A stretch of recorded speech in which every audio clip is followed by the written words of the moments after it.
desierto.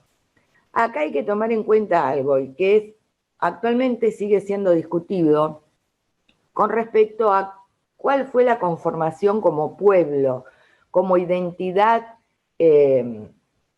sociopolítica de los hebreos. En realidad se cree que en este éxodo de 40 años por el desierto se fueron encontrando, se fueron agrupando distintos grupos que estarían relacionadas con estas tribus que surgen de los hijos de Jacob. Y también es en este periodo en donde se produce la manifestación en el Sinaí a Moisés por parte de Yahvé y le entrega el decálogo. El decálogo, supongo que deben saber a qué me refiero, son los 10 mandamientos, ¿sí? Que por supuesto lo encontramos en la Biblia. La siguiente etapa es cuando yo lo relato en la parte de cuando analizo las fuentes, porque Moisés, según lo que dice la Biblia, muere antes de que entren en Canaán, y en realidad la entrada en Canaán se produce con Josué. Estas 12 tribus se van a asentar en las zonas montañosas, con poco vínculo entre ellos, alejado de las ciudades cananeas, con las cuales a posteriori van a entablar una guerra o una lucha. En esta parte, la parte de la prehistoria y sobre todo la de la entrada en Canaán es una de las cuestiones que más se discute en la actualidad entre los investigadores. ¿Por qué? Porque algunos consideran que en realidad fue una irrupción violenta de los hebreos en Canaán, que pasaron a saco y espada, y en realidad otros consideran que se asentaron en zonas alejadas de las ciudades cananeas, la infiltración fue pacífica y paulatinamente configuraron otro nivel de integración que correspondería al tiempo de los jueces, es más característico del nivel de jefatura que vimos nosotros, ¿sí? En donde hay un cabecilla que los dirige,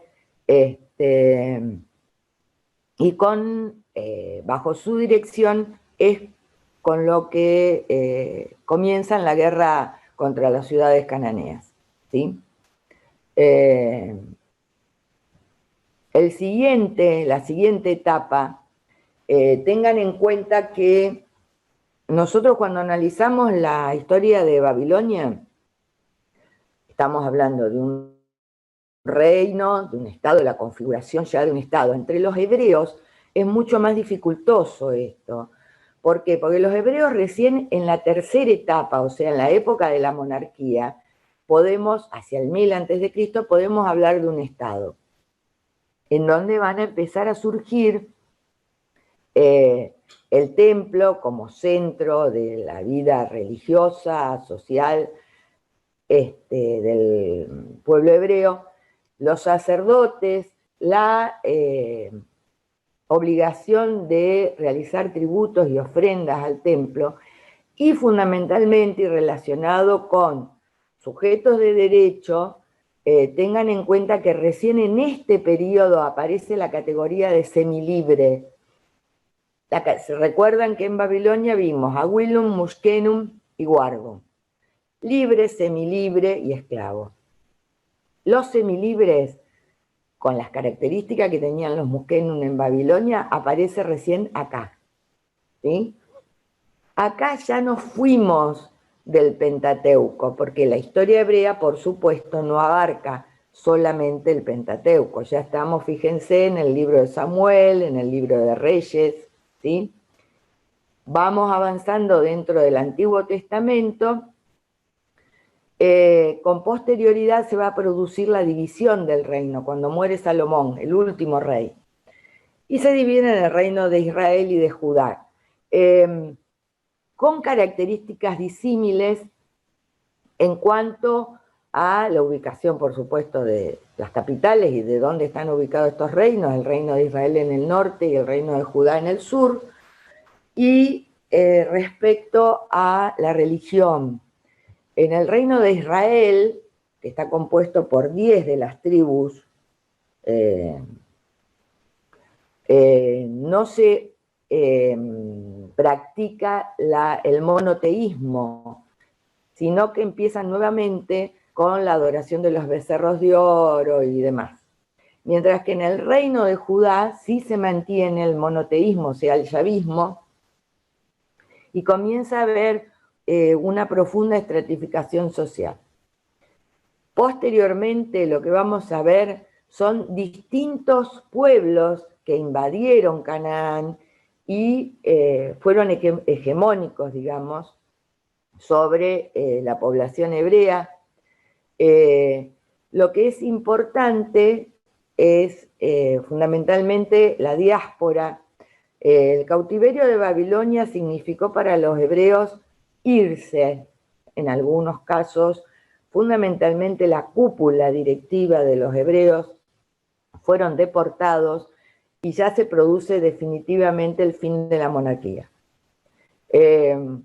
Con posterioridad, hacia el siglo VI a.C., se produce la hegemonía persa en lo que nosotros conocemos como Canaán. Que en cierta forma, y si ustedes ven, no lo pongas, Leila, el mapa anterior a esta, que está en el anexo, sería en cierta forma bastante similar a lo que actualmente es Palestina e Israel, ¿sí? Cuando se produce la hegemonía persa, muchos de los dirigentes del pueblo hebreo que habían sido deportados con la diáspora vuelven a Canaán.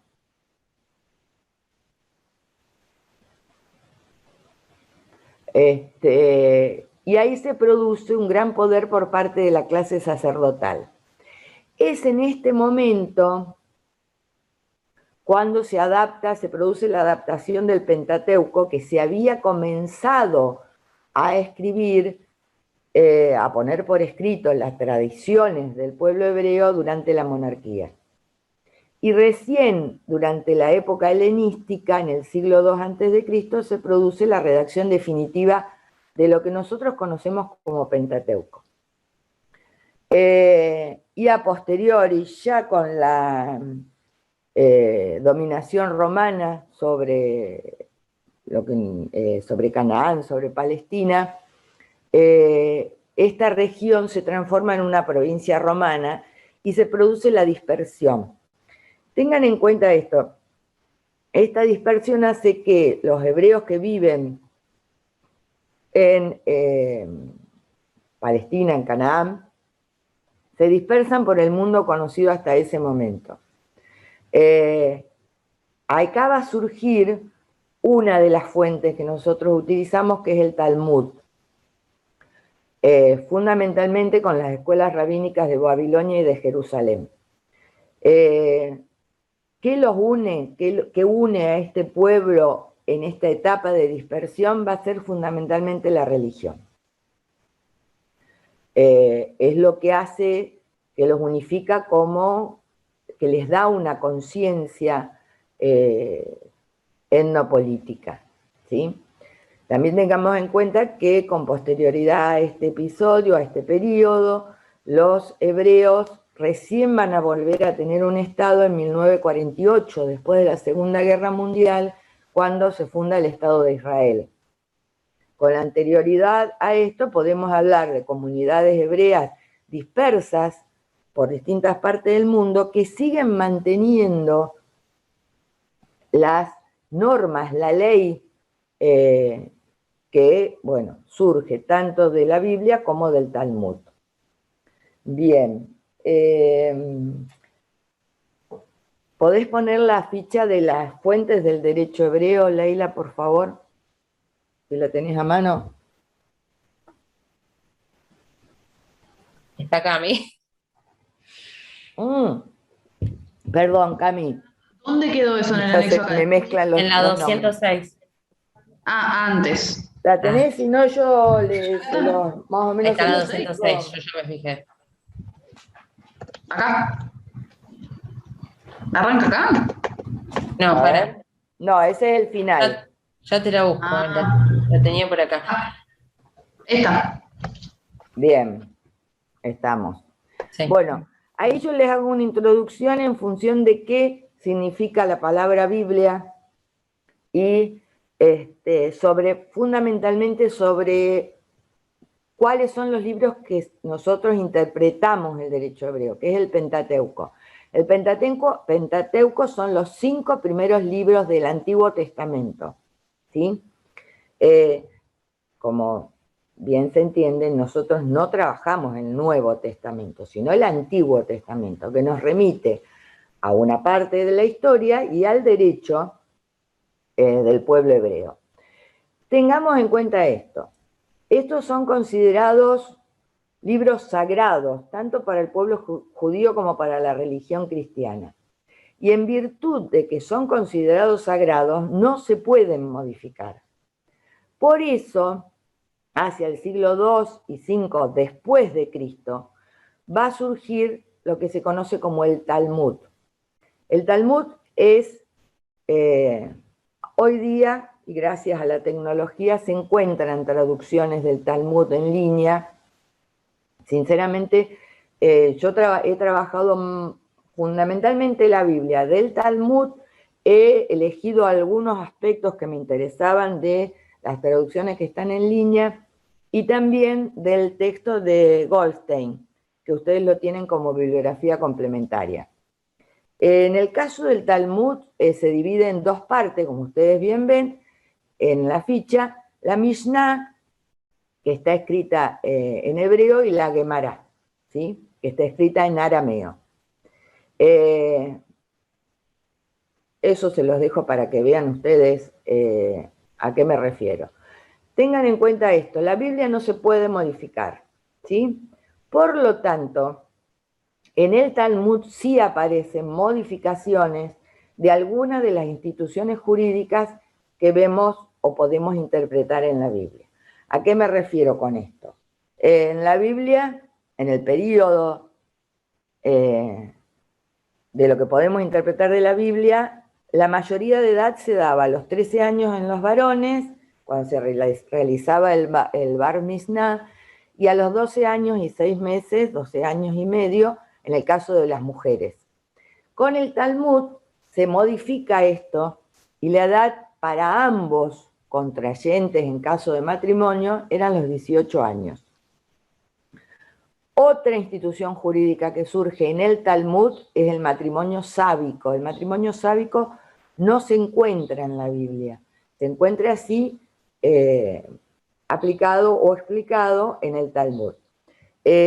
También encontramos las formalidades matrimoniales, o sea, 3 etapas bien marcadas para que se realice el matrimonio, que en la Biblia no están explicadas de la misma manera. También es en el Talmud donde aparece el divorcio. Acá yo se los hice la aclaración en la ficha de familia. Fíjense que según la traducción que ustedes tengan de la Biblia, posiblemente cuando habla de repudio dice carta de divorcio. Está mal traducido eso. El divorcio no aparece en la Biblia, sí el repudio. Recién aparece el divorcio en el Talmud. Y otro elemento a tener en cuenta, y también hay algunos elementos propios del derecho penal, es en cuanto a sucesión. En el orden sucesorio que nosotros podemos interpretar de la Biblia no estaban contemplados nietos ni bisnietos. Por lo tanto, en el Talmud se los incorpora dentro del orden sucesorio de la misma manera que a la viuda. La viuda, si nosotros tomamos o interpretamos la Biblia, no está contemplada dentro del orden sucesorio. Y otro elemento a tener en cuenta, que en el Talmud sí aparece el testamento, la posibilidad de que un hebreo pueda realizar un testamento. ¿Sí? Bien. La ficha esta después les explica cuáles son los 4 libros que contiene cada uno de estos. Y bueno, en base a lo que nosotros vamos a trabajar de la Biblia, fundamentalmente, salvo en algunos aspectos, la mayoría de las instituciones jurídicas las interpretamos de estos 5 libros, de los 5 libros del Pentateuco. Bien, Cami, vamos a comenzar con sujetos de derecho. Sujetos de derecho. Si yo ahora ¿puedo compartir directamente ahí y ustedes van a ver o tengo que salir de compartir? ¿Ahí la ven, a la ficha?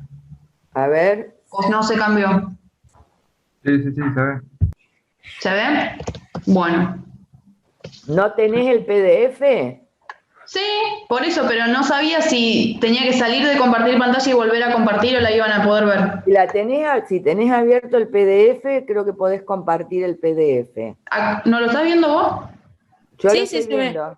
Sí. Ya me estaba asustando, digo que toqué. Bueno, primero, el concepto de sujetos de derecho. Esto es en general, ¿no?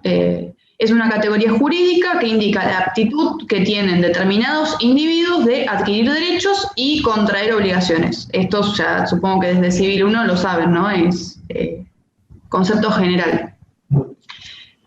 Particularmente en la sociedad hebrea, tanto los hebreos como los extranjeros son considerados sujetos de derecho. Y como les decía Adri hace un ratito, la condición de semilibres no la vamos a encontrar en el derecho hebreo hasta en el periodo monárquico. Es importante que tengan en cuenta esto, que los extranjeros son considerados sujetos de derecho, porque después cuando avancemos en la materia vamos a ver que no se da siempre así, o sobre todo cuando veamos esclavitud. También después voy a marcar algunas diferencias en eso. Esto también es importante.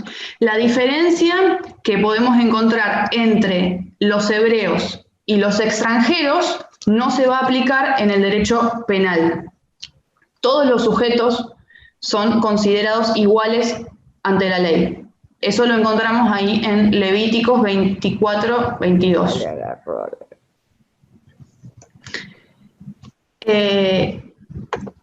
Si bien tanto extranjeros como hebreos son sujetos de derecho, el único sujeto de derecho pleno es el hebreo padre de familia.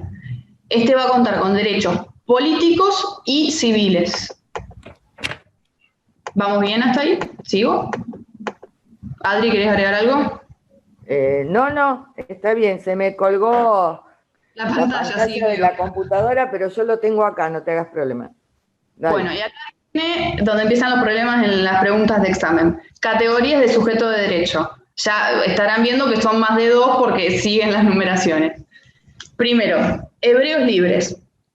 El hebreo libre no está sujeto a ningún tipo de tutela, tiene capacidad de portar armas, capacidad civil y capacidad política. Tiene derecho a profesar el culto, a contraer matrimonio, participar en la guerra, participar en la administración de justicia, llevar el nombre de su tribu, y los jefes de familia pueden poseer tierras luego del ingreso a Canaán. Otra categoría de sujetos de derecho son los extranjeros libres. En este caso tenemos 2 tipos de extranjeros, los ger y los nokri.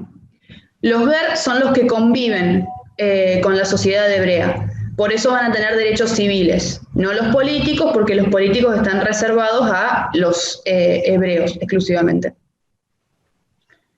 Porque justamente estos extranjeros, si bien viven en la comunidad hebrea, siguen siendo extranjeros, no van a profesar la religión hebrea. Y los nokri son extranjeros de paso, no conviven con la sociedad hebrea. Entonces, en este caso, no van a tener ni derechos civiles ni políticos. Igualmente, sí van a ser considerados sujetos de derecho, no tiene nada que ver una cosa con la otra en esto. Estos extranjeros tienen protección ante la ley, tal como lo expresa ese versículo en Levíticos. Otra categoría de sujetos de derecho son los extranjeros de justicia. Estos son extranjeros libres que en este caso, además de formar parte de la comunidad hebrea, como los ger que veríamos recién, sí quieren pertenecer en cuanto a la religión, entonces van a pertenecer totalmente a la comunidad hebrea y en este caso, como van a ser considerados directamente como hebreos, sí van a tener derechos políticos, además de los civiles, obviamente. para que estos extranjeros de justicia pasen a ser hebreos, digamos, Adri ya lo estuvo comentando recién, se tienen que cumplir con ciertas formalidades. Se presentan ante los jueces de Israel expresando que quieren ser hebreos, se bautizan, se les practica la circuncisión y se sacrifica un cuadrúpedo o una paloma. Esto, como ya les explicó Adri recién, es la señal del pacto de los patriarcas con Dios, la circuncisión, ¿no?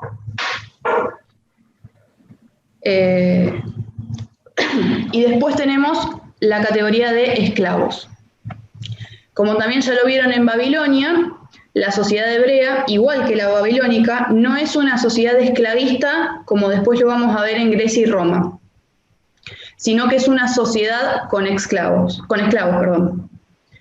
Acá vamos a encontrar dos tipos de esclavos, configurando un tipo de esclavitud mixta o impura.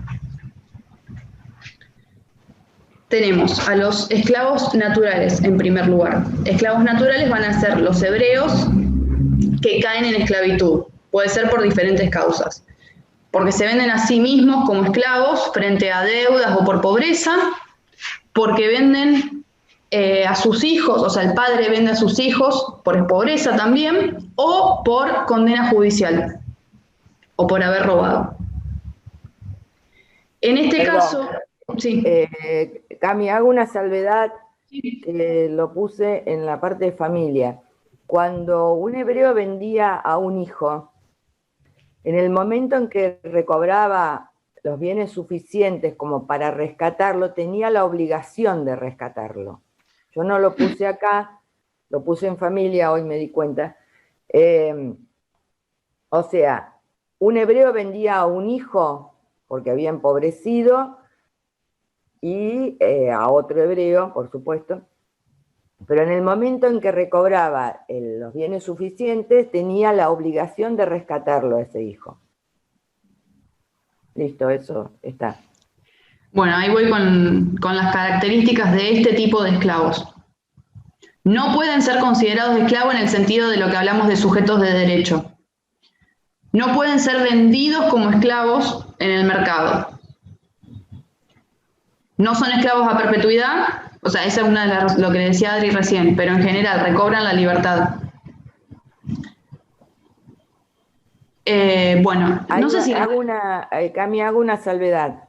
Yo ahí les marco dos libros distintos, sí, porque según el momento en que fueron escritos esos libros y las características que tenía la sociedad hebrea en ese momento, nos vamos a encontrar que por un lado, se plantea que tienen que mantenerse como esclavos, trabajando para el amo, digamos, hasta el año del jubileo. O sea, pensemos esto, desde el momento en que cayó en esclavitud hasta que se produce el siguiente año del jubileo.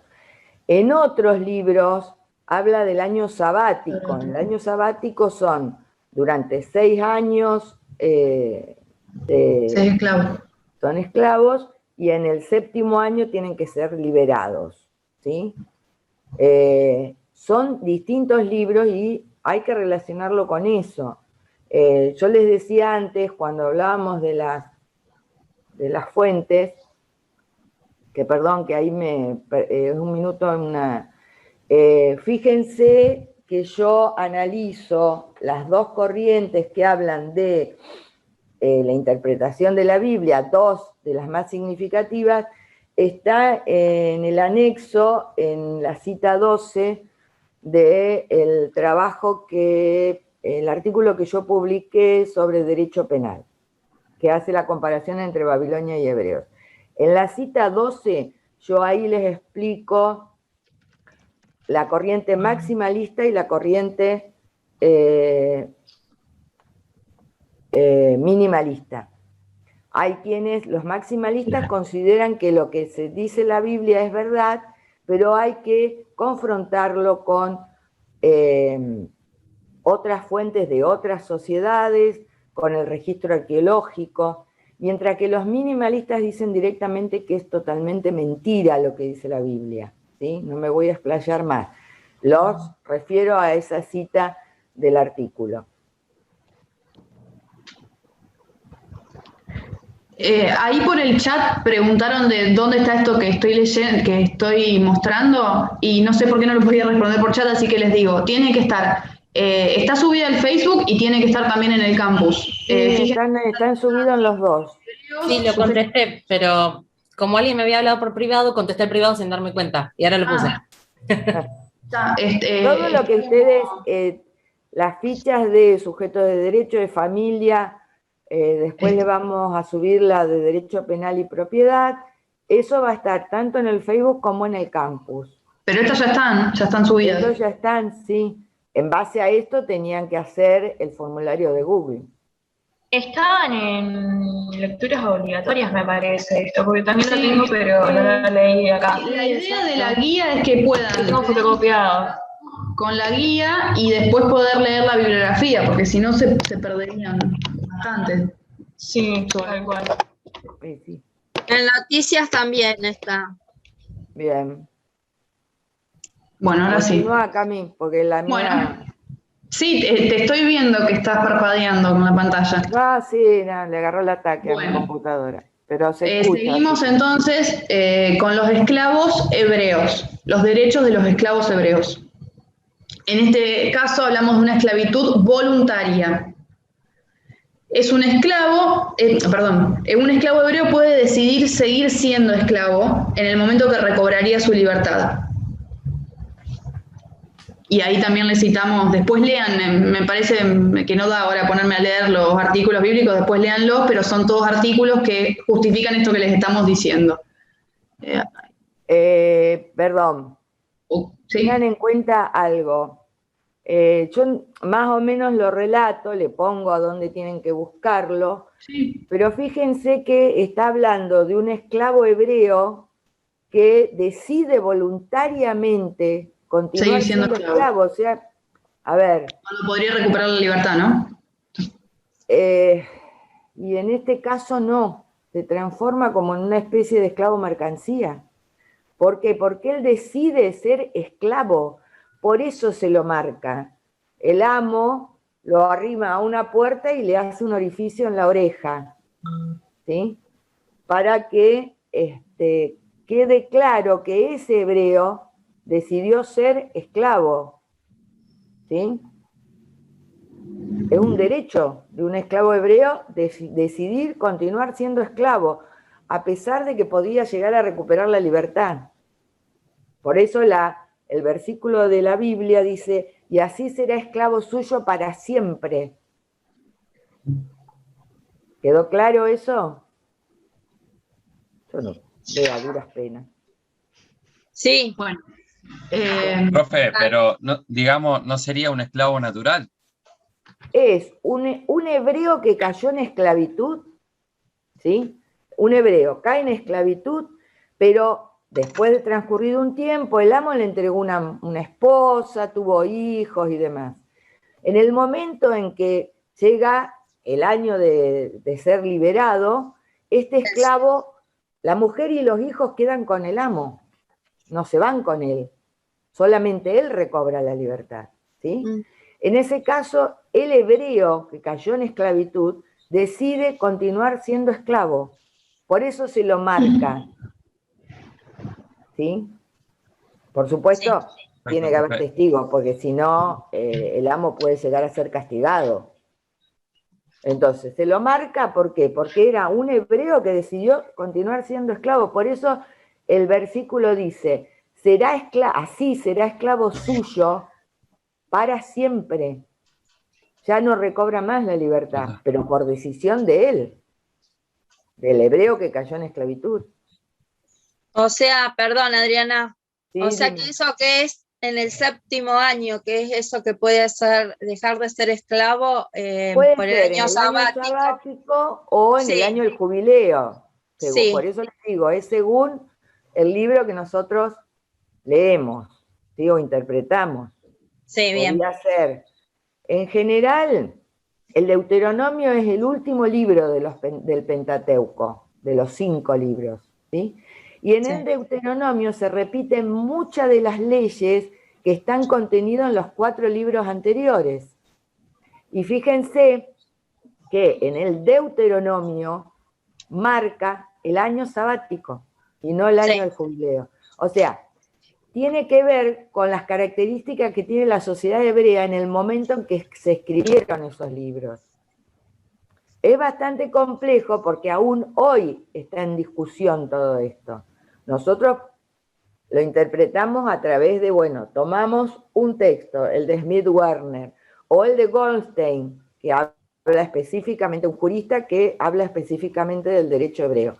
Nos basamos en esto para trabajar esta parte, ¿sí? El derecho hebreo. Bien. Bueno, sigo. Otro de los derechos es el día de reposo para santificar a Dios. Otro es que cuando va a ser liberado, el amo le debe proveer manutención. Otro de los derechos es que en el caso de que el amo le cause lesiones, se lo debe liberar. Pensemos siempre que estamos hablando de sociedad con esclavos y no sociedad esclavista, donde a los esclavos se los considera sujetos de derecho. Y por último, también, si muere, se lo castiga el amo. Esto después lo vemos bien en penal también, así que no profundizo. Rescate del esclavo. Rescate del esclavo hablamos de cuando un hebreo se vendió a un extranjero, no que está dentro de la sociedad hebrea como esclavo por deudas o por las características que vimos antes. En este caso puede ser rescatado por hermanos, tíos, primos, cualquier pariente cercano, pero también podría rescatarse él mismo en el caso de que tuviese los medios para hacerlo. En este caso, el precio que va a tener que pagar para ser liberado se relaciona con los años que faltan para su año de liberación. Entonces, por ejemplo, si... me perdí, ¿no? O sea, cuanto menos falte para el año de liberación, menor va a ser el precio que tiene que pagar. Cuanto más falte para el año de liberación, mayor va a ser el precio que pague. O sea, por ejemplo, supongamos que estamos hablando de jubileo que van a ser los 49 y al 50 queda libre, ¿no? ¿Estoy diciendo bien, Adri? Sí. Bueno, entonces, si estamos en el año 40 de esclavitud y quiere ser rescatado y lo puede pagar, ¿no? O alguien lo paga, va a pagar por esos 9 años que le quedan de esclavitud. En cambio, si el rescate se produce cuando está por el año 3-4 de esclavitud, va a tener que pagar por 47, 46 años que faltan. O sea, va a ser mucho mayor el monto de rescate en ese caso que en el caso anterior. ¿Se entendió? Sí. Bien. Esto mismo lo vamos a ver cuando veamos el tema de propiedad, con el tema de la venta del usufructo de la tierra. También el año del jubileo tiene que ver con esto y con propiedad. Generalmente, te lo dejo a vos, es un tipo de contrato, o sea, una garantía personal. Fíjense que acá surge una forma de garantía, que es la fianza, que llega hasta nosotros, ¿sí? Dale, Cami. Bueno, y por otro lado estábamos hablando de los esclavos. Con eso se termina la parte de esclavos hebreos y nos queda ver esclavos extranjeros.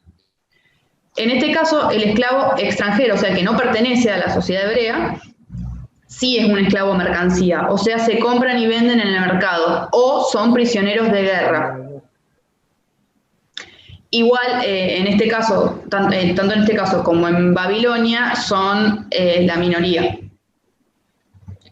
Y, ¿qué me falta? Que son considerados propiedad hereditaria en este caso, ¿sí? Porque no van a recuperar la libertad ni nada por el estilo, como hablábamos recién con el esclavo hebreo. Y creo que ya está, con esto terminamos esta ficha. Sí, generalmente lo que se plantea, yo ahí no veo un corno, lo que se plantea es que los esclavos extranjeros Claramente ese libro, Levítico, capítulo 25, versículo 44, claramente dice, si quieres tener esclavos y esclavas, tienen que ser de las naciones comprados que te rodean, afuera. ¿sí? ¿Por qué? Porque al esclavo hebreo no lo deben tratar como si fuera un esclavo, ¿sí? Como un huésped o como un trabajador, dice la Biblia, con respecto a las características de un esclavo hebreo, ¿sí? Mientras que a los esclavos extranjeros sí se los trata como a un esclavo. Y son hereditarios, pasan de generación en generación. A ver, bajale un cachito a ver si lo veo. Perdón, Lo leo si ¿Perdón? querés. No, Sí. está. una Patri. pequeña interrupción. ¿Qué tal todos? ¿Todo bien? Porque acá hola, en el chat estoy viendo, no sé si lo están viendo ustedes, Adri y Cami, porque están Dale. compartiendo la pantalla. Bueno, porque me Juan importa un Pablo poco. Ruiz, ahí está, pregunta Juan Pablo Ruiz, que no le quedó claro este tema. ¿Quién determina los años que van a estar como esclavos? ¿Aquel que se vende como tal? Esa es la pregunta. Seguro que ya lo dijeron, ¿no? Está hablando de, El rescate. de un hebreo que se vende a un extranjero. Me parece que está hablando Juan. del rescate del esclavo. De ahí O debe de venir la rescate. pregunta. ¿Cuál es la pregunta? Para que no lo alcanzo, yo no lo veo a eso. Yo les leo de nuevo. Léelo. Juan Dale. Pablo no está con micrófono para participar y aclarar su pregunta. Bueno, la leo yo. Sí, sí. Dice, a ver, contá, Juan, ¿cuál es tu pregunta? ¿Qué tipo de esclavo Porque vos decís? también en la ficha aclara que no van a ser a perpetuidad, o sea que varía el tiempo en el cual van a estar como esclavos. Claro, eso es lo que estuvieron explicando. Hay dos tipos de esclavos, tanto en Babilonia, como ya dijimos, y acá en Hebreos, en la sociedad hebrea, hay esclavos que voluntariamente, situación jurídica totalmente diferente. Perdón, a mí, y perdón, Adri, pero ya lo tardaron, ¿verdad? ¿Cuál es la situación jurídica diferente? Un esclavo nativo, tanto en Babilonia como en Hebreos, en todas las comunidades antiguas, es en principio un hombre libre, y por eso voluntariamente contrata su esclavitud o servidumbre, porque es una condición impura. ¿Sí? ¿Quién determina los, Claro, en cambio, los porque esclavos? creo que se confundió Sí. una cosa. Cuando A hablamos de ver. rescate del esclavo, es un hebreo que se vende al extranjero. Y cuando hablamos de esclavos extranjeros, no son hebreos, es cualquier otro esclavo que no sea hebreo. No sé si se entendió eso, porque por ahí viene de ahí y se confundieron en esa parte. No, para mí quiere decir que, como explicó Adriana, pero lo explicó también Patricia, también dijo que es la voluntad de cada hebreo que sea esclavo, que continúe siendo esclavo o no, ya sea que puede liberarse en el séptimo año, ya sea por el sabático o por la otra que no me acuerdo, que lo puede hacer. El esclavo a ver, chicos, lo puede hacer. Solucionar el problema por el cual se hizo esclavo. En estas sociedades, los que son nativos de Babilonia o nativos de Hebreos pueden voluntariamente contratar sus servicios como esclavo, ¿sí? Y cuando se soluciona, ¿por qué? Por deudas, por causa de deuda, fundamentalmente. ¿Vamos? Entonces, cuando terminó de pagar su deuda, por ejemplo, en Babilonia lo dice el artículo 117. Ahí, por supuesto, que se termina su obligación de ser esclavo. Y aún así, como estas no son sociedades esclavistas, sino con esclavos, por ejemplo, en Babilonia hay su conexión inestable. ¿Me dice, se escucha? No, se escucha bien.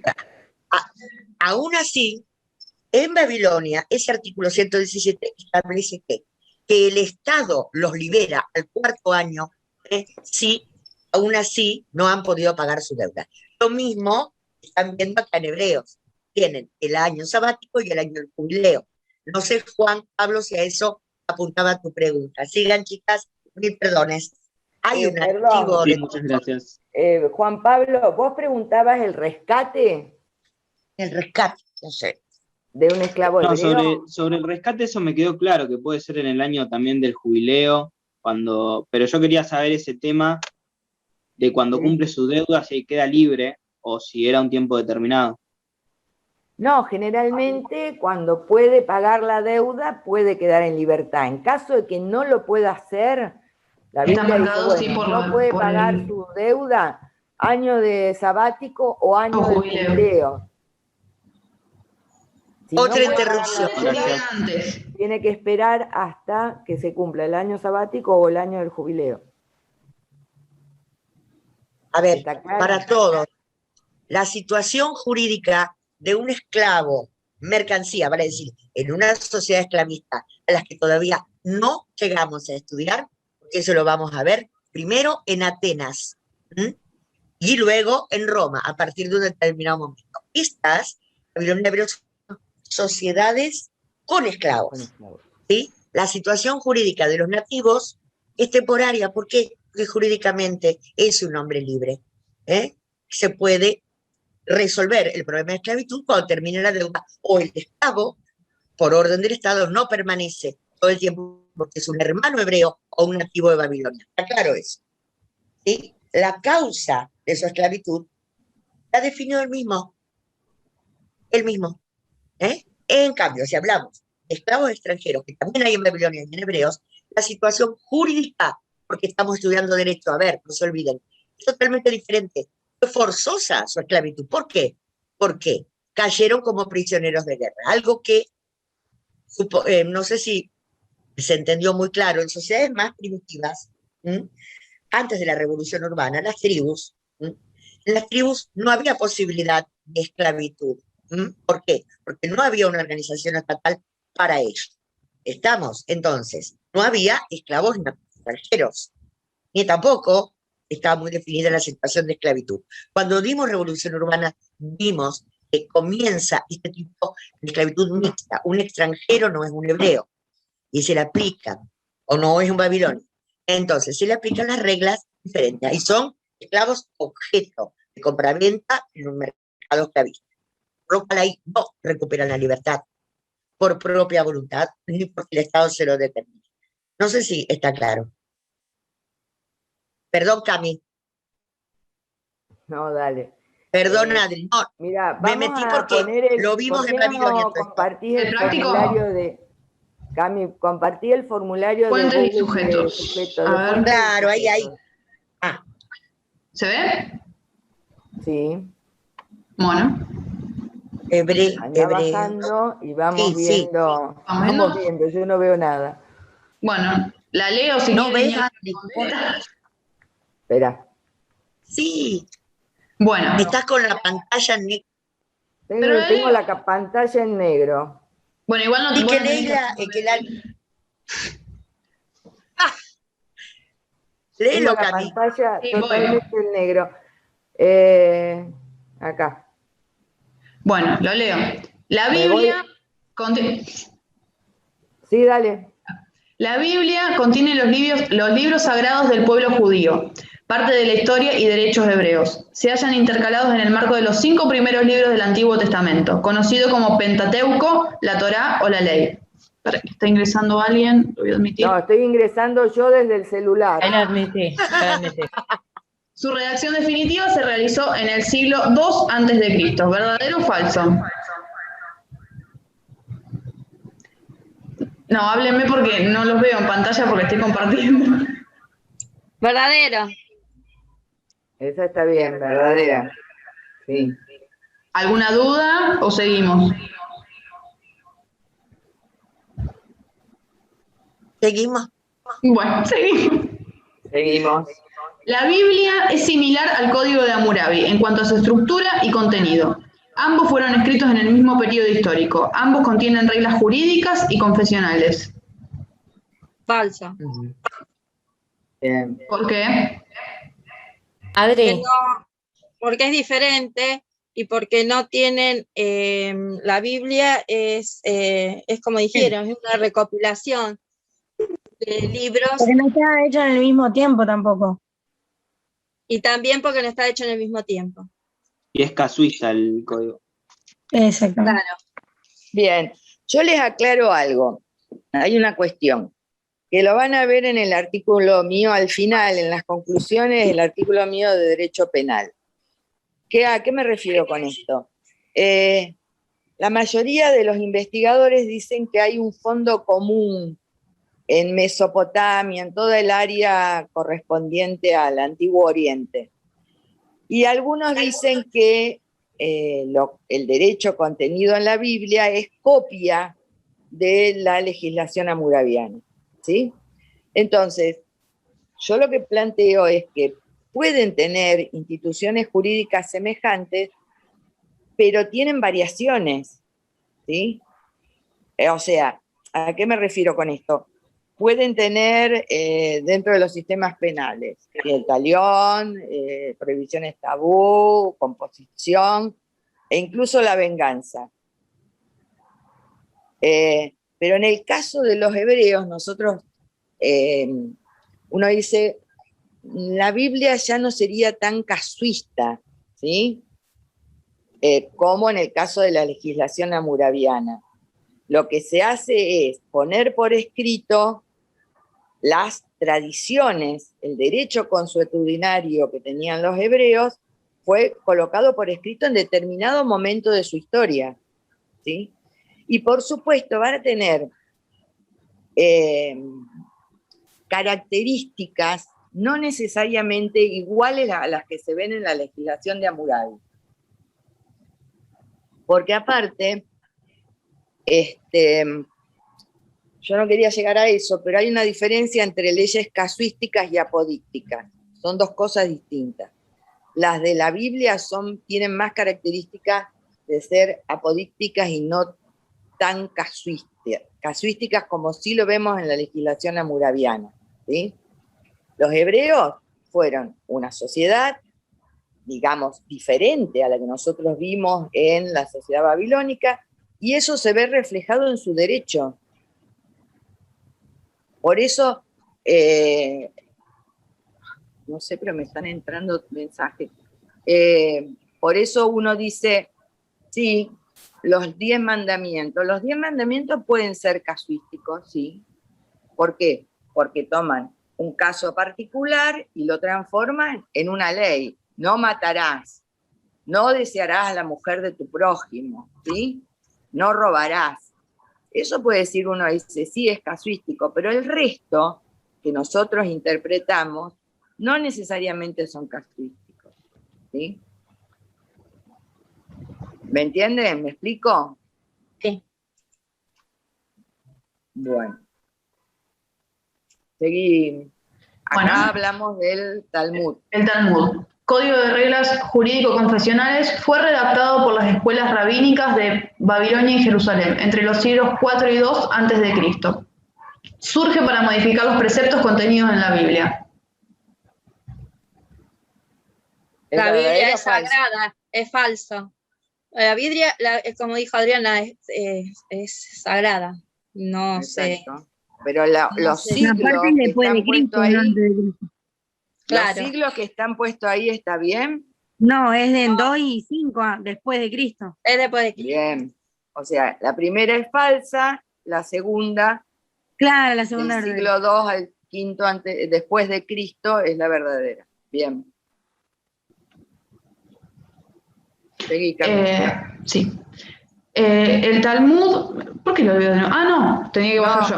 Baja ahí. Los extranjeros libres no poseían derechos, aunque profesaban la religión hebrea. Se les permitía convivir con el pueblo hebreo y ante un delito cometido por estos se les aplicaba una ley distinta a los naturales. ¿Qué dice? Tiene un montón de cosas Sí, es verdadero. ¿Es verdadero? Lo charlamos a esto, apenas empezó la clase. Lean bien, es lo que yo les decía, lean bien las consignas. Vamos por parte de última, porque tiene muchas cosas esta consigna. Los extranjeros libres. No usuario de Zoom. No, está bien, es falsa. Yo leí la anterior, es falsa. Perdón, me quedé en el código de las reglas jurídicas y eso, el de arriba me quedé. Bueno, hablando de la igualdad ante la ley. Perdón. Claro. Un usuario de Zoom que no sé quién es, contestó bien, dijo falso. Y Emanuel también dijo falso. ¿Sí? Sí, yo Lo falso. veo acá. Sí. Bien. ¿Lo Ay, pueden decir? Permisito, Sí, un segundo. Profe, ¿Quién es disculpe. usuario de Zoom? un segundo. Para todos, para acá todos. dice. A ver, soy Alejandrina Epifani. Bueno, Sí, chicos porque y no le chicas, podía. importante es que se identifiquen cuando están en el Zoom, porque si no, después no podemos tomar el registro de vuestra asistencia. No solamente que no sabemos con quién estamos hablando, ¿ok? No le podíamos poner el presente, eso es. Así que bueno, perdón, la interrupción, sigamos. Adri, dígame. Sí, no, sí, iba a aclarar otra cosa, además de la igualdad ante la ley, que la pregunta, el múltiple dice, los extranjeros libres no poseían derechos aunque profesaran la religión hebrea. En el caso de que profesaran la religión hebrea, acuérdense que hablamos de los extranjeros de justicia y todo ese tema. Por las dudas, para aclararlo de nuevo. Ahora sí, sigo con la otra. Los hebreos libres no están sujetos a tutela, tienen capacidad de portar armas, capacidad civil y política. Tienen derecho a profesar el culto, contraer matrimonio, participar en la guerra, participar en la administración de justicia, ya sea como jueces o testigos, llevar el nombre de su tribu, y los jefes de familia pueden poseer tierras luego del ingreso a Canaán. Verdadero. Verdadero. Esto es lo Bien. Hago una salvedad. Fíjense, subilo de nuevo, Cami, un minuto. Está. Pueden contraer matrimonio, ¿sí? Pueden contraer matrimonio siempre y cuando los jefes de cada familia acepten que contraigan matrimonio. Ojo, un hijo de una familia hebrea era libre, pero contaba con la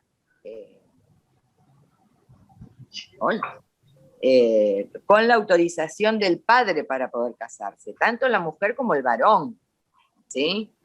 Podían contraer matrimonio, bien, sí. Y en el caso de las tierras, los jefes de familia en realidad podían poseer tierras, ¿sí? Poseer tierras cuando se asientan, después que se asientan en Canaán, porque con anterioridad eran nómades. No tenían un lugar fijo, deambulaban, ¿sí? Por el desierto durante 40 años hasta que entran en Canaán, se asientan y ahí pueden poseer tierras. Pero estas tierras no eran propiedad privada del jefe de familia, ¿sí? Eran propiedad familiar. ¿Está eso? ¿Me escucharon? Sí. Sí, sí. Bien, bueno, sigamos. Sigo con la próxima. Esta sociedad poseía las características de una sociedad con esclavos, ya que tenían una condición mixta de esclavitud, donde encontramos esclavos naturales y extranjeros. Los naturales o hebreos podían caer en esclavitud por diferentes causas. Recobraban su libertad y poseían derechos. Los esclavos extranjeros eran esclavos mercancía, no recobraban su libertad y eran considerados propiedad hereditaria. Verdadero. Bien. Los extranjeros de justicia no poseían derechos dentro de la comunidad hebrea. No estaba contemplada la posibilidad de requerir derechos a los jueces y adquirir los mismos que un natural. Falso. ¿Por qué? ¿Por qué es falso? A ver. Porque podían ir y pedir ir a los jefes, a los jueces.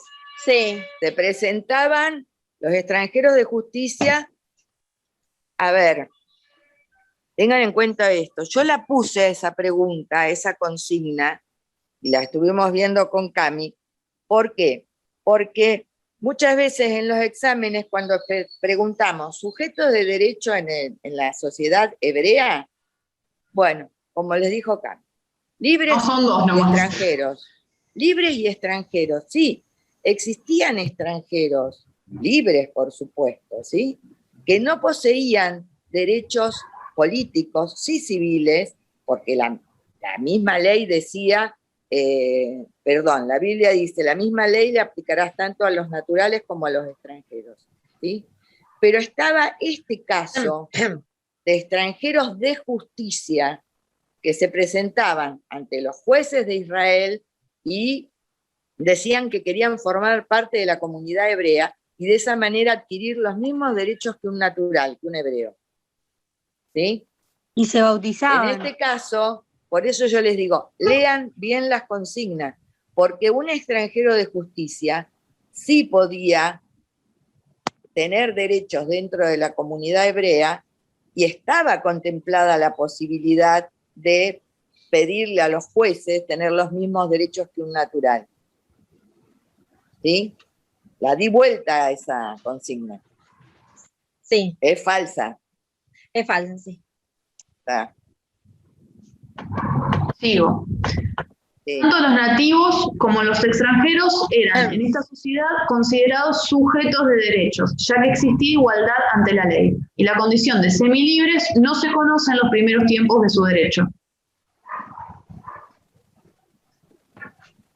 ¿Verdadero o falso? Verdadero. Bien. Verdadero, Recuerden lo que les dijo Camila recién, con el surgimiento del Estado en la etapa monárquica, surge la categoría de semilibre. ¿Por qué? Porque el Estado comienza a entregar tierras a cambio del servicio, por eso surge un funcionariado estatal, ¿sí? A quienes se le entrega tierra a cambio de servicio, de la misma manera que lo vimos en Babilonia, ¿sí? Dale, Cami. Bueno, esclavitud voluntaria. Un esclavo hebreo puede decidir seguir siendo esclavo en el momento que recobraría su libertad. Si llegó solo, se irá solo. Si tenía mujer, se irá con él. Si su amo le da una mujer y ella le da hijos, ella y sus hijos serán de su amo y él se irá solo. Pero si el esclavo no acepta su libertad, entonces el amo lo llevará ante Dios, lo arrimará a la puerta y con un punzón le atravesará la oreja. Verdadero. Verdadero. Pero tengan en cuenta que es un hebreo que se vendió como esclavo a un extranjero. La legislación, en cierta forma, lo protege por un lado y por el otro lado le da el derecho de decidir continuar siendo esclavo. También es una forma de proteger a un hebreo que se vendió como esclavo a un extranjero. Estamos. ¿Y la otra? La última. Un esclavo hebreo no recobraba su libertad y no podía ser rescatado, aunque tuviera los medios. Los familiares tampoco podían pagar su rescate. Falso. ¿Por qué? Falso. Falso. Bien, Silvia. Justifique. Bueno, ahora, ¿por qué? Porque vengo justificando siempre, pero bueno. Porque decía... No, pero parece que sos la única. Pero por eso, lo dejo a la otro. única. ¿Y dónde están los otros? A ver, ¿dónde Ahí, están los otros? Recién contestó una chica, no sé, yo no alcanzo a ver quién era. Sí, dice bien que el tío o algún familiar lo puede rescatar. Bueno, ya está. Sí, exacto, bien. Estamos. ¿Cómo les fue? El mismo también se puede rescatar. Sí, el mismo también. Si tienen los medios. Carla Isuregui, no sé qué puso en el chat. Yo te leo. A ver. Dice Carla, ahí lo leo. Carla dice que el libro, no sé a qué libro se refiere Carla. Dice, el libro decía que sí podían ser rescatados.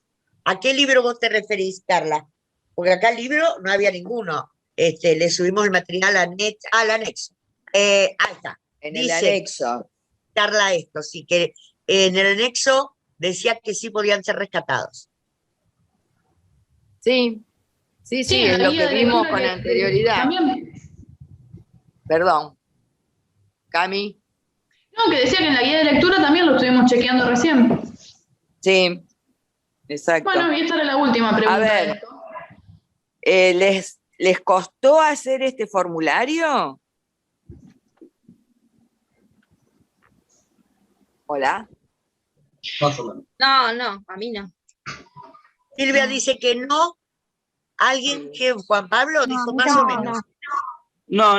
Yo tenía el material, pero lo saqué esta mañana y ya lo había hecho y lo hice súper mal, así que bueno. No, Será para la justamente próxima. se les subió la clase y después el formulario para que ustedes pudieran tener el material en base al cual contestar el formulario.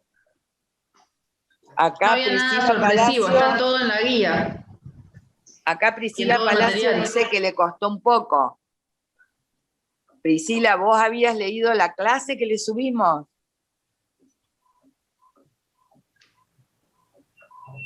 Y le costó localizarlo, dice. Bien. Bueno. A ver, ¿Puedo Adri, hacer una pregunta? no sé No sé si se escucha bien, Sí, decilo. Preguntá, porque me por anda favor. medio mal el wifi. En el caso de que, digamos, un esclavo hebreo decida recuperar su libertad, cuando él decide, digamos, no ser libre y seguir como esclavo, muchas veces estaba condicionado, ¿no? Porque cuando estaba, digamos, cuando el amo le daba mujer y ella le daba hijos, no se podía ir. Entonces A se ver, condicionaba de alguna no manera. es que, sí, él estaba condicionado en la medida en que él se quisiera quedar con su mujer y sus hijos. Era una Claro, porque decisión, si él era libre, no podría seguir con claro. su mujer. Claro, ahí está. O sea, ¿por qué? Porque la mujer y los hijos quedan como esclavos del amo. Y él pasa a ser libre nuevamente. Ya no es más esclavo. Entonces, en ese caso es una decisión de él. Si él continúa siendo esclavo y se queda con la mujer y los hijos, que quedaron como esclavos del amo, o es libre y ya, bueno, no tiene más Fíjense relación con que su lo mujer. dice el Claro, tendría que dejar a la artículo. mujer y los hijos. Claro, lo dice el ¿Cómo? artículo y lo pusimos también lo pusimos también en la penúltima pregunta. Si tenía mujer, o sea, si antes de ser esclavo, de haber caído en esclavitud, de haberse ofrecido como esclavo, tenía mujer, vuelve con la mujer. Lo que está diciendo Adri es en el caso de que el amo le dé una mujer. Ahí sí, la mujer se queda con el amo. Y los hijos. Claro, Claro, sí, sí. Ahora, si tenía mujer antes de ser esclavo, sí vuelve con su mujer. Sí. Vamos. Bien, gracias. No, por favor. Bien, a ver, no vamos, no, ya son -5 casi, por el tema de familia. ¿Querés que pongamos vos no lo tenés a mano, el de familia? Sí, ahí lo apareció recién. Espera, Hebreos, no. Acá. El formulario de familia. Ah, el formulario, vamos a ir con el formulario, sí. Exacto. Anda bajando, a ver si veo. ¿Por qué no me muestra todo entero la lectura? Ajá. Porque cuando está editable así no te muestra toda la opción y está cerrado el formulario como para que puedas ver una vista previa. Ah, bueno, entonces. Si tenés la plantilla del Word en el que le hicieron, puedes mostrar eso. No. Ah, bueno. Ajá. A ver si la puedo localizar yo, porque la computadora esta está más loca que yo. Espera un momento. Porque la consigna es muy larga, la respuesta es larga y no te la muestra completa. Claro. Acá está. A ese lo busco yo. Espera, ahí lo estoy buscando. Aguanten un segundo que lo encuentre. Penal. Acá.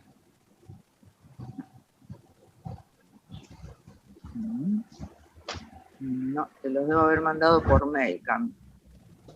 No lo tengo. ¿Lo busco yo?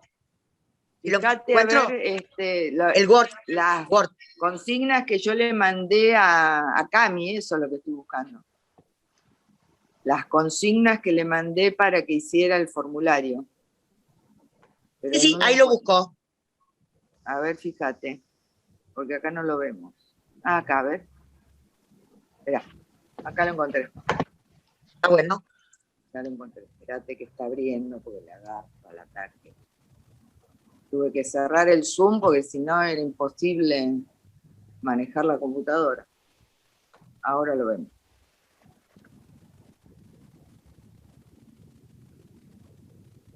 Si lo abre. Está como yo. A ver. El único matrimonio aceptado en el derecho hebreo es el realizado entre un hombre y una mujer, monogámico, o varias mujeres, poligámico. Su finalidad es la procreación y el deber de fidelidad solo se aplicaba a la mujer. La otra consigna dice, el único matrimonio aceptado en el derecho hebreo es el realizado entre un hombre y una mujer, monogámico. Su finalidad es la procreación y el deber de fidelidad se aplica a ambos contrayentes. A ver. En este caso, la consigna correcta es la primera. ¿Por qué? Porque en cuanto al matrimonio, los más comunes, las formas más comunes de contraer matrimonio era monogámico o poligámico. Recuerda que decíamos que en Babilonia el matrimonio poligámico quedaba en el derecho consuetudinario, no estaba regulado por la legislación. ¿Sí? Entonces, pero en el derecho hebreo sí está regulado el matrimonio poligámico, a diferencia de Babilonia. ¿Se entiende eso? Y el tema del deber de fidelidad también. Bueno, y el deber de fidelidad, igual que en Babilonia, solamente se le aplicaba a la mujer. En las dos sociedades, la finalidad del matrimonio es la procreación, ¿sí? Pero la fidelidad solamente se le aplicaba a la mujer. Ahora, el otro refiere a las formas del matrimonio sábico. La consigna correcta es la primera, que dice, se encuentra en el Talmud y no en la Biblia. Eso es verdad, no está regulado en la Biblia, solamente aparece en el Talmud. Este tipo de matrimonio se hacía, era un acuerdo entre las dos familias, cuando los chicos eran menores, ellos continuaban viviendo en la casa de sus padres hasta la mayoría de edad, y se supone que refería a la necesidad de unir las fortunas de las dos familias a futuro. ¿Se entiende? La primera es la correcta.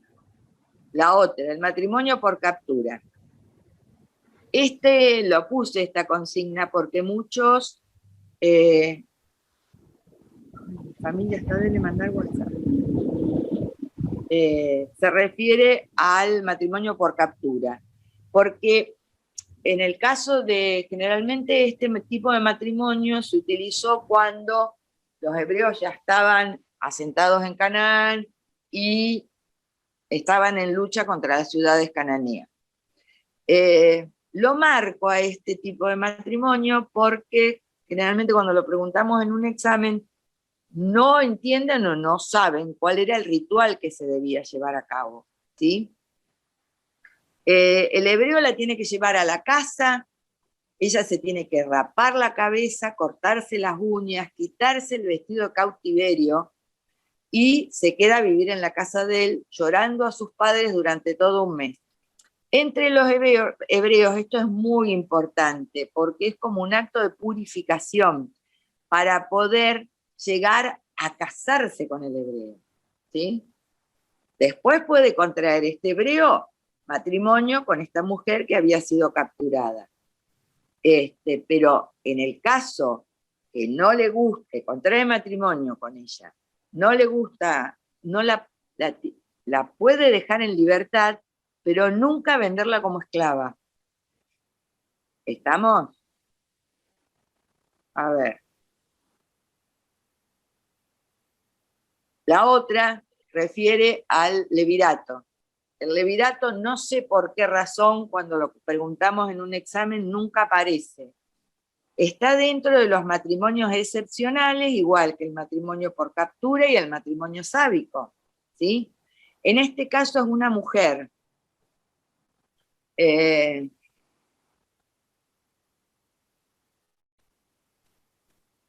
Fíjense lo que dice. Una mujer con hijos que enviuda debe casarse con el hermano de su cuñado. hermano del esposo muerto. El cuñado puede decidir si acepta realizar el matrimonio con su cuñada, y si tienen un hijo, llevará el nombre del cuñado. Y no se debe realizar ningún ritual. En ese caso es falso. ¿Por qué? Primero, en principal, la mujer no tuvo hijos con su esposo. ¿Sí? En viuda, se debe casar con el hermano del marido, del esposo muerto. ¿Sí? El cuñado, está bien, puede decidir si va a aceptar o no casarse con su cuñada. Si tienen un hijo, cuando se casan, ese hijo lleva el nombre del marido muerto de la mujer, ¿sí? O sea, del primer esposo. En el caso de que el cuñado no acepte, ella lo lleva ante los jueces de Israel y ahí lo escupe, le quita una sandalia al cuñado, porque no aceptó casarse con ella y cumplir con lo mandado por Dios, y desde ese momento la casa del cuñado se la nombra ante la sociedad hebrea como la casa del descalzado. No cumplió con la ley. ¿Estamos? Bien. ¿Y si el cuñado ya tenía esposa? No hay problema, porque está aceptado el matrimonio poligámico. Claro, sí, sí. El matrimonio poligámico era uno de las formas de matrimonios más comunes, digamos, el monogámico y el poligámico. Lo que pasa es que en el caso del matrimonio poligámico, este hebreo debía tener una posición económica relativamente buena para poder mantener más de una esposa y toda la prole. Si no, es imposible que pudiera mantenerla. Fíjense que en la ficha que ustedes tienen de familia, los ejemplos que yo puse eran los patriarcas y los reyes, David y Salomón, Salomón sobre todo. Esos son ejemplos de matrimonio poligámico, ¿sí? Un hebreo que concertaba un matrimonio con más de una mujer y tenía hijos con estas mujeres, debía tener el suficiente patrimonio como para poder mantenerlos. ¿Sí? Bien. Yo voy a salir porque viene mi hermana Adri, te dejo, bueno, con Patri. Espera un momento. Sí, para compartir quería compartir el formulario para terminar con esto. Hay una pregunta en el chat, Adri. Bueno, yo salgo. Cami, chau, gracias. Chau, seguimos Cami. nosotras. Es tu hora, Nos gracias. vemos, un beso. Beso, buen Gracias. fin de. Leila, ¿vos podés seguir compartiendo el formulario? Sí, Carly Surey te hizo una pregunta. ¿Qué pregunta? No lo vi. No Te la vi acá. puso, ¿no aplica a la mujer con hijo entonces? No. El levirato, fundamentalmente lo que hace es proteger el patrimonio familiar, ¿sí? En ese caso, la mujer que tuvo hijos no puede realizar el levirato. Solamente en el caso de que no haya tenido hijos. Ah, muchísimas gracias. Yo lo había entendido como que era falso únicamente por el tema del nombre, que ahí dice que me parece que decía que se le ponía el nombre de... Yo lo que hice justamente, a eso apunto cuando le digo, lean bien las consignas. Esa es una consigna trampa. ¿Sí? Pero léanla bien, porque tiene elementos que son verdaderos y elementos que son falsos. Pero ustedes se tienen que fijar si, en el caso del matrimonio, en el levirato, la mujer con hijos que enviuda. No, la mujer que enviuda y no tiene hijos. ¿Sí? Y después dice, y si tienen un hijo, lleva el nombre del cuñado, o sea, no del esposo muerto. Y no se debe realizar ningún ritual. Sí, se debe realizar todo un ritual. ¿Está? Sí, yo lo había entendido por un solo punto, digamos, lo contesté bien, pero no lo había analizado completo, así que muchas gracias. Claro, por eso le digo, tengan en cuenta, lean bien las consignas. ¿Sí? Después, espérate que no veo el formulario. Acá, ¿dónde estoy? Matrimonio sábico. Leila, ¿podéis bajar? A ver. Sí, perdón, estaba silenciada. Ay, no la veo a esta. En ¿Cuál caso era? de que la esposa no puedo subir, perdón. En caso de que la esposa no pudo Acá. tener descendencia, le entrega una esclava al marido, ya que debemos recordar que la finalidad del matrimonio es la procreación. Esto no es considerado un tipo de matrimonio. Esa es la consigna verdadera. ¿Por qué? La finalidad del matrimonio es la procreación. La esposa no queda embarazada, no le puede dar un hijo, entonces le entrega a su esposo una esclava, ¿sí? Esa esclava va a tener un hijo, va a procrear con el marido, pero no es un tipo de matrimonio, ténganlo en cuenta, es procreación solamente, con una esclava. No es considerado matrimonio. Bien. Una pregunta tengo yo, profe. Dale. Sí, Patri. Sí, no, perdón, es por una cuestión organizativa. Como ya pasaron 5 minutos de las 17, estaría terminado el horario obligatorio de las clases, pero bueno, si la profesora quiere seguir, vos Adri, querés seguir y los que Termino con el formulario de Google y después ellos lo pueden ver grabado en el campus. Y solamente digo que el que se tenga que ir a cursar o a trabajar, que se retire, porque ya terminó el horario obligatorio. Adri, vos seguís tranquila con los que quieran quedarse, nada más. Exacto. Y después lo Buenísimo, pueden ver muchas grabado en el gracias. campus. ¿Sí? Y todo el Bien. campus. Sí. Vamos a Muchas gracias. No, por favor. Vamos a disolución del matrimonio. Dice, el divorcio lo encontramos regulado en la Biblia y también en el Talmud. Se lo denomina get en ambas fuentes. Se puede realizar después de 10 años de matrimonio de común acuerdo y por causa de infertilidad. Eso está mal. El divorcio aparece solamente en el Talmud. Se lo denomina get y sí, las características son estas. Los requisitos para poder acceder a un matrimonio era, después de 10 años de matrimonio, tenía que ser de común acuerdo el divorcio y no pudieron tener hijos en esos 10 años. Entonces, en el Talmud sí se permite el divorcio. Eso no se encuentra en la Biblia. ¿Estamos? Y después, en cuanto a derecho sucesorio, fíjense que pongo que la Biblia impone un orden sucesorio, en donde se contempla, en primer lugar, hijos varones. En caso de no tenerlos, pasaba a las hijas.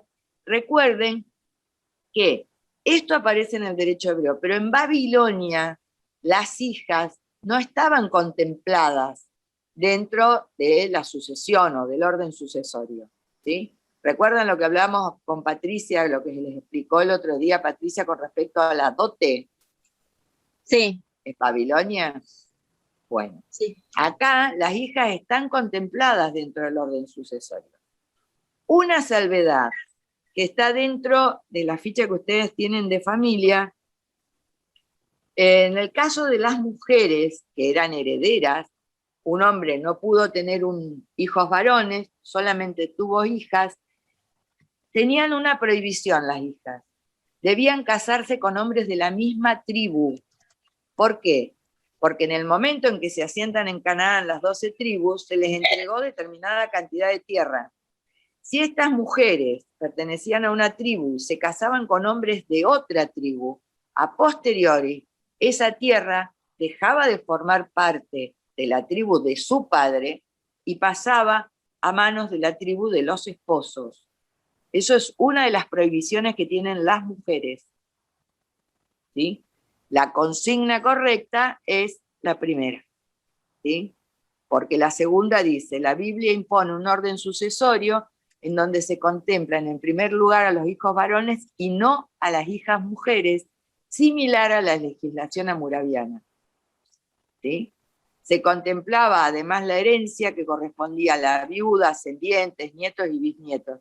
Esta está mal, porque dentro del orden sucesorio planteado en el derecho hebreo, los ascendientes no heredan, la viuda no hereda, nietos y bisnietos no heredan.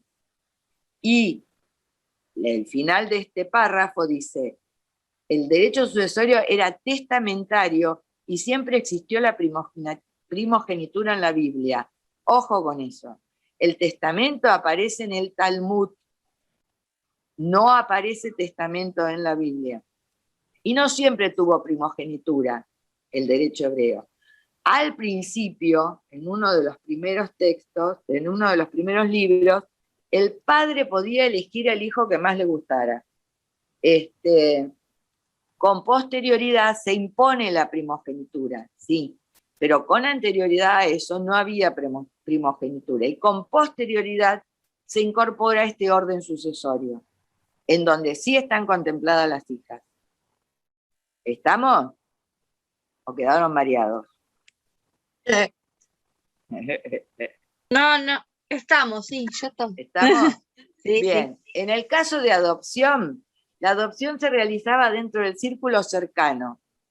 El padre de familia podía adoptar nietos y bisnietos, ya que estos no estaban contemplados dentro del orden sucesorio. Esa es correcta. Esa es la correcta. ¿Por qué? Porque a diferencia de lo que vimos en Babilonia,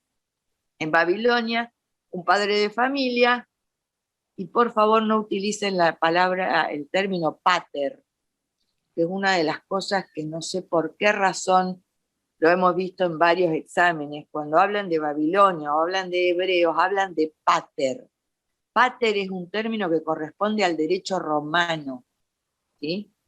No lo utilicen en sociedades que no corresponden a Roma, ¿sí? Bien. El padre de familia lo que hacía es, dentro del orden sucesorio no estaban contemplados ni nietos ni bisnietos. Entonces, lo que el padre de familia hacía era, lo adoptaba al nieto o al bisnieto, y de esa familia, de esa forma, pasaban a ser como hijos de él y lo heredaban, ¿sí? Recuerden que con posterioridad, en el Talmud se incorpora dentro del orden sucesorio nietos, bisnietos y la viuda, que antes no estaban contemplados. Y en cuanto a disolución del matrimonio, tienen que ver varios casos. Yo lo planteo en la ficha en la primera etapa, en la promesa de matrimonio, que son las formalidades que surgen, después están bien claras dentro del Talmud, pero ya se puede llegar a traslucir, digamos, o interpretar que sin estar explícito en la legislación, se tomaba en cuenta la promesa de matrimonio. ¿Por qué les digo esto? La promesa de matrimonio es la primera etapa para llegar a la formalización del matrimonio. Y la mujer ya se la consideraba prometida. La promesa, como dice acá, no puede ser violada ni deshecha. Y por ello, una mujer virgen prometida, o sea que ya había iniciado la primera etapa del matrimonio, y se la encontraba yaciendo con otro hombre dentro de la ciudad, era considerada adúltera. Yo los voy a remitir a un caso, que es el de la Virgen María. María ya había realizado, ya estaba en realidad en la siguiente etapa, en la del noviazgo, con José, con los padres de Jesús, ¿sí? Ella aparece embarazada, y si José no hubiera reconocido como propio a ese hijo, o sea, a Jesús, María hubiera sido muerta por apedreamiento, porque se la hubiera considerado adúltera. ¿Me explico? ¿Se escucha? Sí, ¿Hola? sí. Sí. Bueno, ¿entendieron el caso? A la mujer es prometida, se realizó la primera etapa del matrimonio. Se la encuentra yaciendo con otro hombre en la ciudad, se la considera adúltera. ¿Por qué? Porque dice que ella podría haber gritado pidiendo ayuda, y no lo hizo. ¿Sí? Y el otro caso, el último del formulario, refiere a cuando se consuma el matrimonio, ¿sí? Ya se hizo la promesa de matrimonio, el noviazgo, se hizo el contrato y demás de matrimonio. Se hacía todo un ritual que incluso hoy día, según me comentaron, los gitanos creo que también lo hacen. Cuando se consuma el matrimonio, con posterioridad a la noche de boda, el marido muestra, o la familia, el padre de la novia, muestra la sábana ensangrentada. ¿Qué quiere decir esto? Que la mujer era virgen al consumarse el matrimonio. En la medida en que esto no sucede, y el marido la acusa de no haber llegado virgen al matrimonio, lo que se hace es, se la saca, se la pone delante de la puerta de la casa de su padre, y todos los hombres de la comunidad la matan a pedradas. ¿Sí? No cumplió con la ley. Las mujeres tenían que llegar vírgenes al matrimonio. ¿Está? Sí. Bueno. Bien, yo los remito a la ficha de familia que subimos tanto al campus como al Facebook, y en el caso de que les haya ido mal, vuelvan a leer las consignas del formulario y traten de ver si las pueden hacer correctamente. Nosotras más adelante, todos estos formularios, antes de hacer la clase integradora de toda esta parte, se le van a abrir de nuevo los formularios, ¿no, Patri?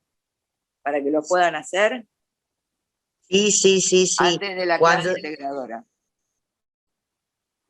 A ver, perdón, ¿cómo dijiste, Adri?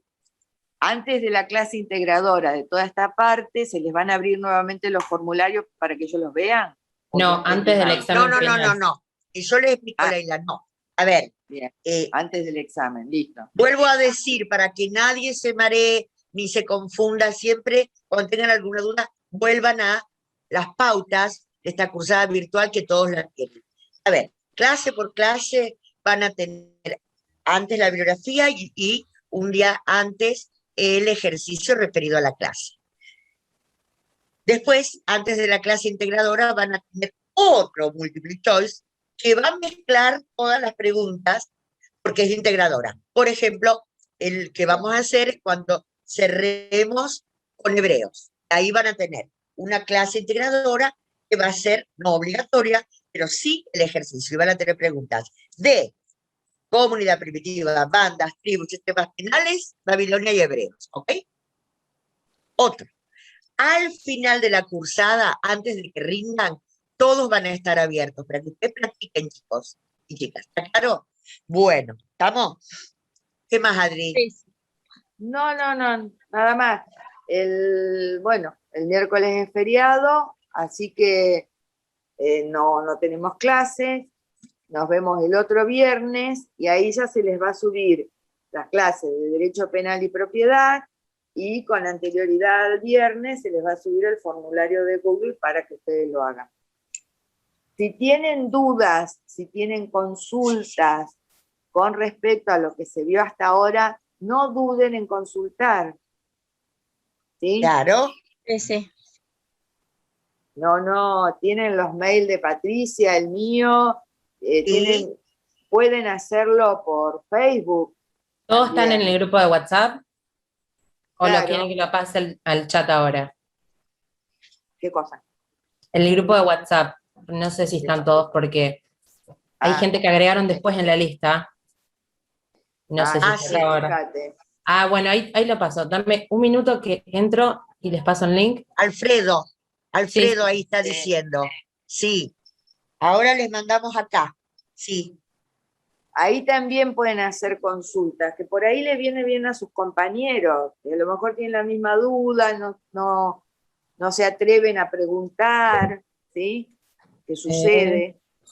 Ahí está, ahí Leilen, Marina. Claro. Sí, ahí voy. Ahí está diciendo Leilen, claro, es tu primera clase. Hay mucha gente que no se pudo conectar. El otro día, ¿quién era? Lara, que me consultó, que se le rompió la computadora. todos tranqui. Ahora se van a incorporar y vayan viendo todo el material que hay. ¿Estás escuchando, Leilén? Tranquila. Sí, los que están en el campus y se perdieron alguna clase están todas grabadas. Todo. Claro. Chicos y chicas, ¿saben cómo manejar el campus todos o se hacen lío?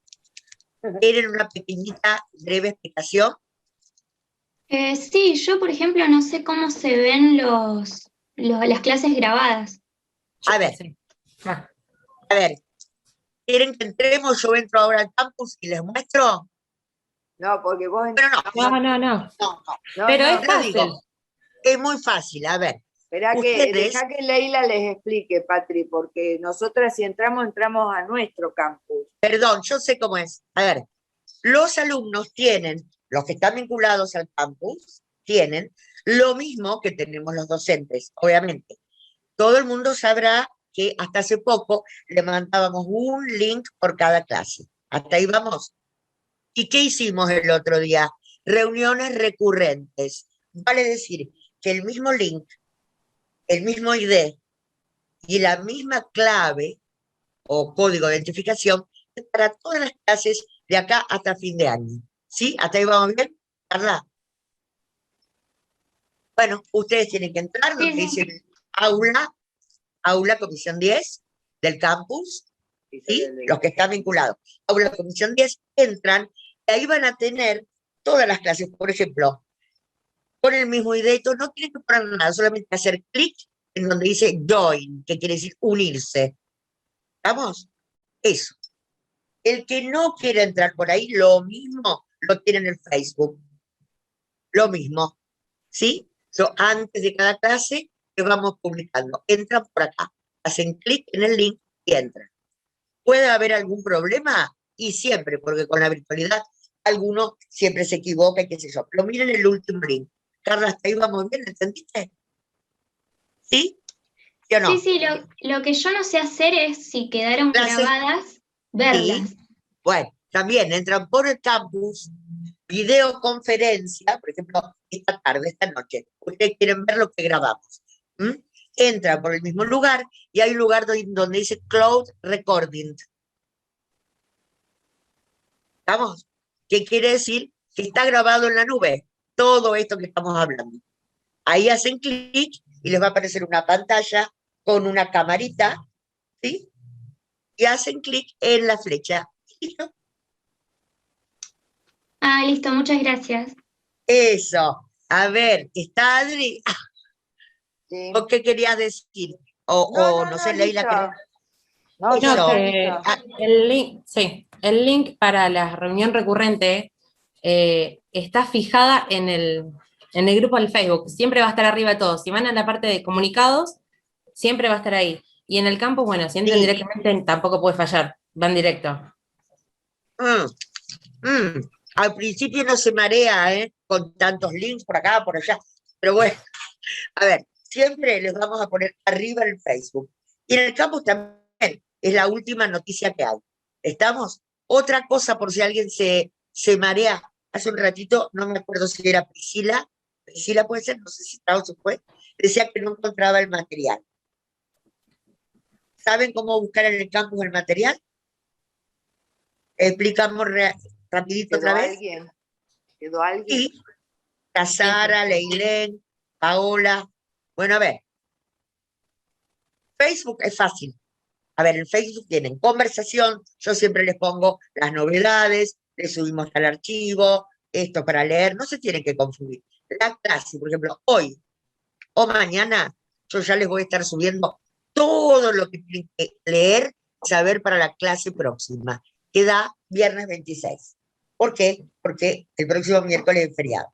¿Sí? También les pongo el link por donde tienen que estudiar. En archivos, aparte de archivos en Facebook, está todo el material nuevo. Cuando dice anexo ya lo tienen ahí. Si hay alguna clase como la de hoy, también la tienen ahí.